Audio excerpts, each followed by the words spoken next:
No le van bien las cosas al presidente Juan Manuel Santos cuando está a punto de cumplir 2 años de mandato. El escándalo de la reforma judicial abortada, la percepción difusa de que ha aumentado la inseguridad, el acoso de su antecesor Álvaro Uribe, que acaba de crear un partido para evitar que sea reelegido, llamándole traidor varias veces al día, han provocado una bajada decisiva en su popularidad, cifrada en más de 15 puntos en las últimas semanas, con una tendencia a seguir descendiendo.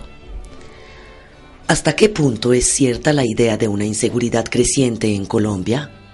En opinión del politólogo y directivo de la Corporación Nuevo Arcoíris, León Valencia, Uribe vendió una idea, era que estamos en el fin de las guerrillas, que ya había ganado la guerra, y descuidó el que esas fuerzas pudieran reorganizarse, que tiene una capacidad de mutación y de cambio enorme en el caso de las guerrillas.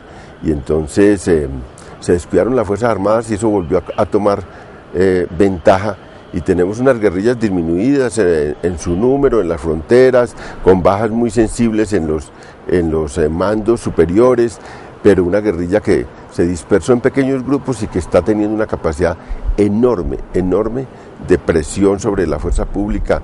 Hoy hay muchos reclamos a que hay una reactivación de guerrillas, que hay una reactivación de paramilitares, y eso es verdad, pero eso no empezó con Santos.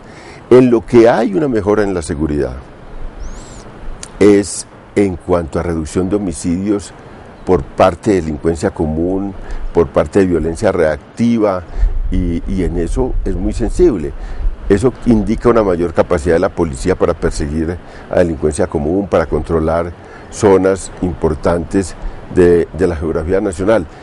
Según Valencia, no es tan cierto que la seguridad haya empeorado respecto a la etapa de Uribe. Sin embargo, persisten graves problemas como el de las llamadas BACRIM o bandas criminales emergentes, procedentes en muchos casos del paramilitarismo. Mutaron en lo que se llama hoy bandas criminales y también empezaron a reestructurarse en todo el país. En el 2008 eran 32 grupos, luego se redujeron a 7 grandes estructuras que hoy tienen en jaque muchos lugares del país otra vez, y que están haciendo cosas parecidas a lo que hacían los anteriores paramilitares. Desde el punto de vista del conflicto, todo empezó otra vez en el gobierno Uribe y le tocó a Santos afrontar eso. Economista de formación, Santos puso como lema principal de su gestión la llamada prosperidad democrática, con programas como el de Tierras y Víctimas o las famosas locomotoras, en sustitución de los ridículos huevitos de Uribe. ¿Hasta qué punto ha funcionado la política económica santista como algo nuevo respecto a la etapa anterior? Responde para las claves el analista económico y decano de la Universidad de los Andes, Alejandro Gaviria.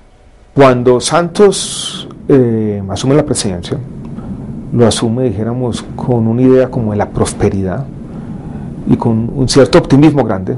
Él dice, llegó el momento, llegó la hora de Colombia.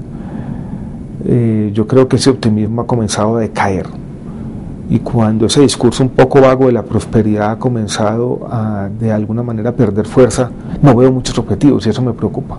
Bueno, lo primero que habría que decir sobre las locomotoras es que era una idea interesante, era una idea, dijéramos, que para un economista se remonta a algo que en este país no se había dado en un tiempo largo, y es escoger algunos sectores líderes que iban a impulsar la economía. De las 5 locomotoras tenemos solamente una, y esa una no está creciendo por nada que haga el gobierno. Podríamos tener cualquier gobierno haciendo lo que quiere, y los precios de las materias primas, del petróleo, que a su vez están, dijéramos, dependientes de lo que ha venido ocurriendo en estos últimos 10 años. Y es esa mayor demanda jalonada por China y las economías emergentes. Ahí está la clave de la locomotora minero-energética.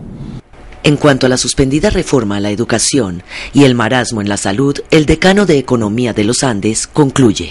Yo veo, por ejemplo, una continuidad que no ha sido buena para el país en el tema de salud, donde lo que ha venido ocurriendo son reformas en el margen, muchos anuncios, pero todavía un gran desorden institucional. Hay otro tema que me preocupa y es parte también de los objetivos que no se han cumplido, y es educación superior, donde se presentó una reforma, la reforma fracasa, hay expectativas de la población y el tema queda ahí.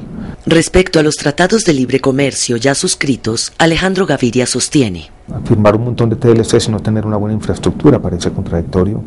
Firmar TLC sin no tener, por ejemplo, procesos de acompañamiento en transferencia de conocimientos al sector agrícola puede también ser contradictorio o en algunos casos puede ser incluso perjudicial.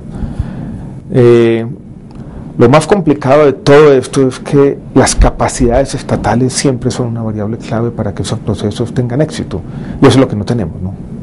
Para algunos, al presidente Santos no le han permitido arrancar en programas estrella como la restitución de tierras, los viejos intereses regionales y la herencia corrupta del uribismo.